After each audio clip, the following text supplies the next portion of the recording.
Hello everyone. आज हम पढ़ने जा रहे हैं ऊष्मागतिकी यानी थर्मोडायनेमिक्स का पार्ट थर्ड। और आज पार्ट थर्ड में हम जानेंगे विशिष्ट ऊष्माधारिता के बारे में। ठीक है, यानी कि स्पेसिफिक हीट कैपेसिटी के बारे में आज हम जानने वाले हैं। सबसे पहले स्पेसिफिक हीट कैपेसिटी या फिर विशिष्ट ऊष्माधारिता को पढ़ने से पहले हम ये समझेंगे कि ऊष्माधारिता किसे कहते हैं। ऊष्माधारिता का मतलब होता है कि हमारे पास कोई पदार्थ है, उस पदार्थ का उस पदार्थ के लिए ऊष्मा की वह मात्रा जो कि उसके टेम्परेचर को 1 डिग्री सेल्सियस से बढ़ा दे, उसे कहते हैं ऊष्माधारिता। यानी ऊष्माधारिता का फॉर्मूला हम इस तरह से लिख सकते हैं। ऊष्माधारिता को हम कैपिटल एस से प्रदर्शित करते हैं और इसका फॉर्मूला बन जाता है S is equals to del Q by del T. यानी कि हम कह सकते हैं कि ऊष्माधारिता का मतलब होता है कि पदार्थ को दी गई ऊष्मा की वह मात्रा जो उसके तापमान को 1 डिग्री सेल्सियस तक बढ़ा देती है, उसे कहते हैं हम ऊष्माधारिता। अब हम बात करते हैं कि विशिष्ट ऊष्माधारिता किसे कहते हैं। बात यहाँ पे सिर्फ इतने से चेंज हो जाती है कि यहाँ पे हम कहेंगे कि ऊष्मा की वह मात्रा जो किसी पदार्थ के प्रति इकाई द्रव्यमान का टेम्परेचर 1 डिग्री सेल्सियस से बढ़ा देती है, उसे कहते हैं विशिष्ट ऊष्माधारिता। यानी कि ऊष्माधारिता, सिंपल ऊष्माधारिता में हम द्रव्यमान को कंसिडर नहीं करते हैं, लेकिन जब हम बात करेंगे विशिष्ट ऊष्माधारिता की तो वहां पे हम प्रति इकाई द्रव्यमान की बात कर रहे होंगे। ठीक है, तो इसका फॉर्मूला हो जाएगा small S is equals to capital S upon M. इसको हम इस तरह से भी लिख सकते हैं, या फिर हम बोल सकते हैं कि 1/m del Q upon del T. तो क्या आप मुझे बता सकते हैं कि इसका मात्रक क्या हो जाएगा। आपको पता है कि ऊष्मा का मात्रक क्या होता है, एंड यू ऑल्सो नो कि द्रव्यमान और टेम्परेचर का मात्रक क्या होता है। तो हम इजिली बता सकते हैं कि इसका जो मात्रक हो जाएगा वो हो जाएगा जूल पर केजी केल्विन। जो विशिष्ट ऊष्माधारिता होती है वो पदार्थ की प्रकृति, वो उस पदार्थ के तापमान पर निर्भर करती है। अब बात करते हैं मोलर विशिष्ट ऊष्माधारिता की। मोलर विशिष्ट ऊष्माधारिता में सिर्फ इतना चेंज आ जाएगा, इसको हम कैपिटल सी से प्रदर्शित करते हैं। मोलर विशिष्ट ऊष्माधारिता का मतलब हो जाएगा कि प्रति इकाई मोल्स, यहाँ पे ये वाला साइन नहीं आएगा, प्रति इकाई मोल किसी पदार्थ के प्रति इकाई मोल का टेम्परेचर बढ़ाने के लिए जितनी ऊष्मा की मात्रा चाहिए होगी उसे हम विशिष्ट मोलर विशिष्ट ऊष्माधारिता कहते हैं। यहाँ पर जो म्यू आपको दिखाई दे रहा है, ये वाला साइन, इसको हम बोलते हैं mu, that is number of moles. ठीक है, तो इस तरह से हमारे पास निकल जाएगी मोलर विशिष्ट ऊष्माधारिता। यह ऊष्मा की परिस्थितियों, पदार्थ की प्रकृति और उसके तापमान पर निर्भर करती है। इसका मात्रक क्या हो जाएगा, इसका मात्रक हो जाएगा जूल पर मोल केल्विन। ठीक है, तो इस तरह से हमने समझ लिया है कि सबसे पहले हमने समझा विशिष्ट ऊष्माधारिता किसे कहते हैं। विशिष्ट ऊष्माधारिता को हम कैपिटल एस से दिखाते हैं। विशिष्ट ऊष्माधारिता का मतलब होता है कि किसी पदार्थ को दी गई ऊष्मा की वह मात्रा जो उसके टेम्परेचर को 1 डिग्री सेल्सियस से इंक्रीज कर दे। वही अगर हम बात करें विशिष्ट ऊष्माधारिता की, that is small S, sorry, पहला वाला क्या है, ऊष्माधारिता, और स्मॉल एस किसे कहते हैं, स्मॉल एस मतलब हो जाएगा विशिष्ट ऊष्माधारिता। और विशिष्ट ऊष्माधारिता में आ जाएगा कि किसी पदार्थ के प्रति इकाई द्रव्यमान को 1 डिग्री सेल्सियस से बनाने के लिए ऊष्मा की जो मात्रा होती है उसे कहते हैं विशिष्ट ऊष्माधारिता। वहीं हमने बात की कैपिटल सी मतलब मोलर विशिष्ट ऊष्माधारिता।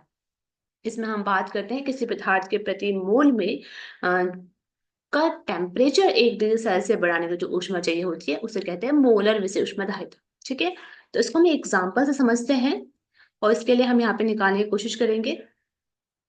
मान लेते हैं कि हमारे पास एक ठोस है जो कि n परमाणु वाला एक ठोस है। उसमें क्या होता है कि उसके एक विमा में किसी दोलक की जो माध्य ऊर्जा होती है वो हमने मान लिया है 2 × ½ kBt, that is equals to kBt। अगर तीनों विमाओं में हम माध्य ऊर्जा यहाँ पे निकालेंगे तो हम सिंपली यहाँ पे 3 से मल्टीप्लाई कर देंगे और वो आ जाएगा 3 kBt। यहाँ पे हम अगर निकालेंगे कि ठोस के एक मोल के लिए जो कुल ऊर्जा हो जाएगी वो आ जाएगी, क्योंकि हम बात करें एक मोल के लिए कितनी ऊर्जा आ जाएगी यहाँ पे, that is 3 kBt। T multiply हो जाएगी एन से, क्योंकि यहाँ पे एन नंबर परमाणु के हैं, ठीक है, एन नंबर ऑफ परमाणु है यहाँ पे, इसलिए हमने इसके मल्टीप्लाई कर दिए एन के लिए। ओके, तो यहाँ पे रिजल्ट आ जाएगा 3RT। और 3RT क्यों आ गया यहाँ पे, क्योंकि जो के बी एंड जो एन यहाँ पे है वो से हम एज अ कांस्टेंट लेके चल रहे हैं, और आर हम यहाँ पे कांस्टेंट यानी नियतांक को प्रदर्शित कर रहा है। तो यहाँ पे रिजल्ट आ जाएगा U is equals to 3RT। ठीक है, U क्या है यहाँ पे, कुल ऊर्जा है 1 मोल के लिए। हम यहाँ पे प्रथम नियम के अनुसार ये जानते हैं कि स्थिर दाब पर हम यहाँ पे निकाले अगर, तो डेल क्यू बराबर होता है del U plus P DV. This is according to first law of thermodynamics. यहाँ पे हम बात कर रहे हैं स्थिर दाब पर।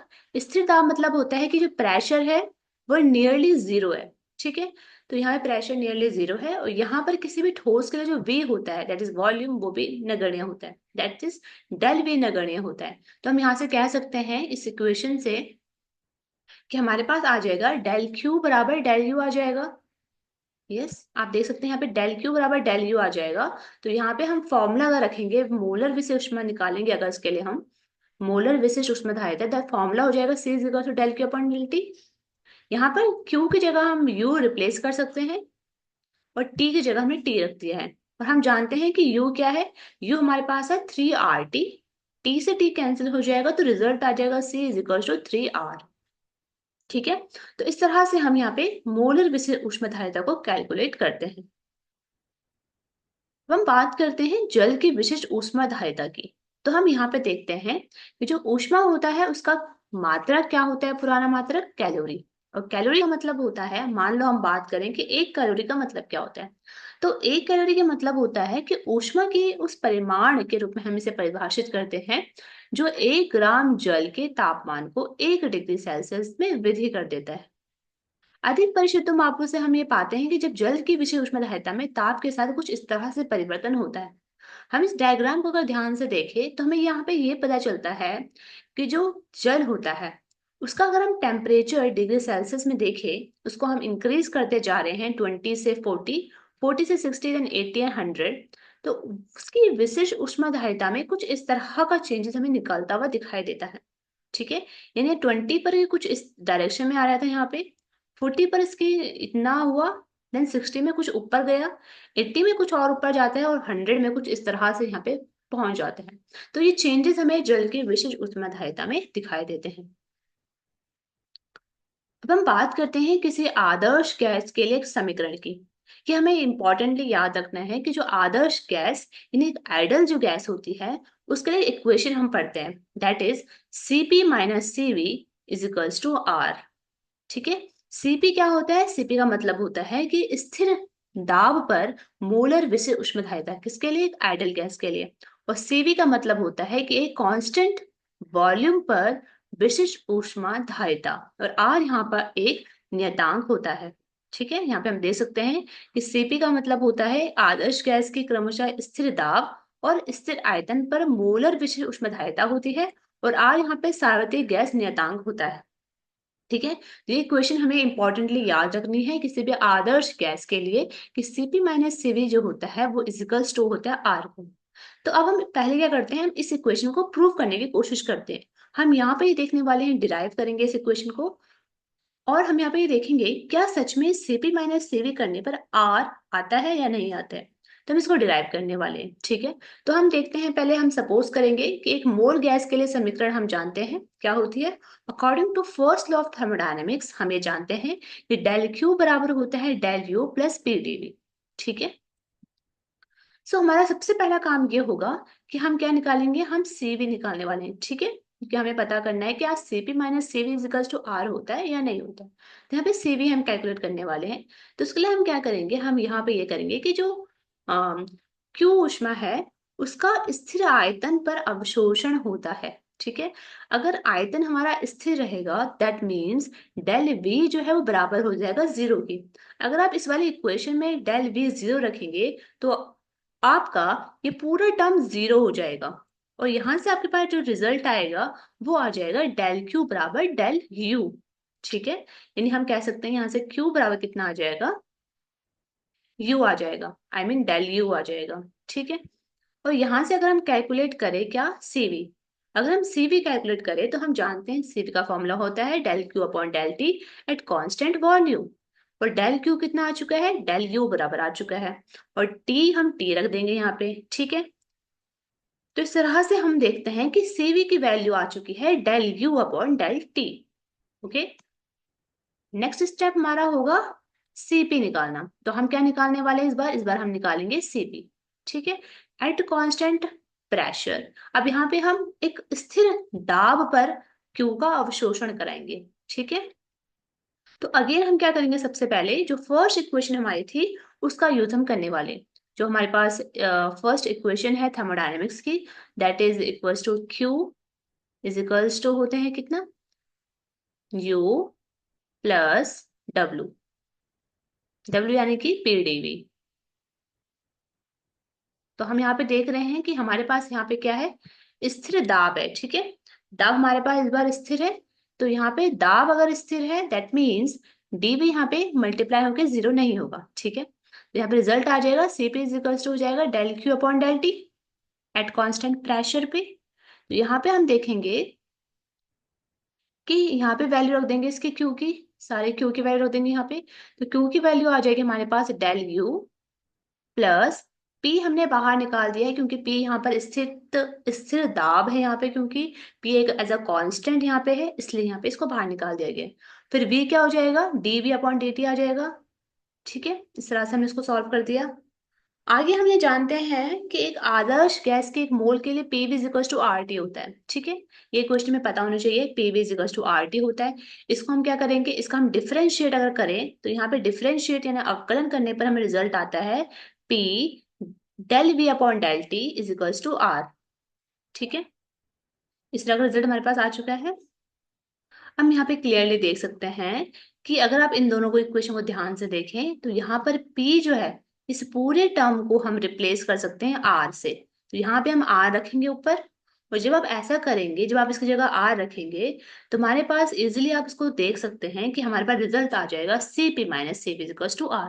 इससे पहले हमारे पास CP कितना आया था, आप उसको देख सकते हैं वहां पे, और CV की वैल्यू हमारे पास यहाँ पे आ चुकी है। दोनों को कैलकुलेट करके आप देखेंगे CP minus CV is equal to आ जाएगा हमारे पास R, ठीक है। तो इस तरह से हमने प्रूव कर दिया है कि आदर्श गैस के लिए CP minus CV is equal to R होता है। अब हम देखते हैं रिव्यू, हमने क्या क्या जाना। तो हमने ये देखा कि किसी भी पदार्थ के इकाई मात्रा का ताप 1 डिग्री सेल्सियस बढ़ाने के लिए आवश्यक ऊष्मा की मात्रा को उस पदार्थ की विशिष्ट ऊष्माधारिता या फिर केवल विशिष्ट ऊष्मा कहा जाता है। जनरली हम इसको विशिष्ट ऊष्माधारिता कहते हैं। मोलर विशिष्ट ऊष्माधारिता क्या होती है, किसी पदार्थ के एक मोल का तापमान 1 डिग्री सेल्सियस बढ़ाने के लिए आवश्यक ऊष्मा की मात्रा होती है। हमने आदर्श गैस के लिए समीकरण देखी, that is CP minus CV equals to R। आवश्यक शर्तें यह थी कि आपको ऊष्मागतिकी का प्रथम नियम पता होना चाहिए। नेक्स्ट हम देखने वाले हैं ऊष्मागतिकी अवस्था चर, अवस्था समीकरण, ऊष्मागतिकी के कुछ प्रक्रम के बारे में जानेंगे। साथ साथ में स्थैतिक कल्प प्रक्रम क्या होता है उसको भी जानेंगे। तब तक के लिए थैंक यू।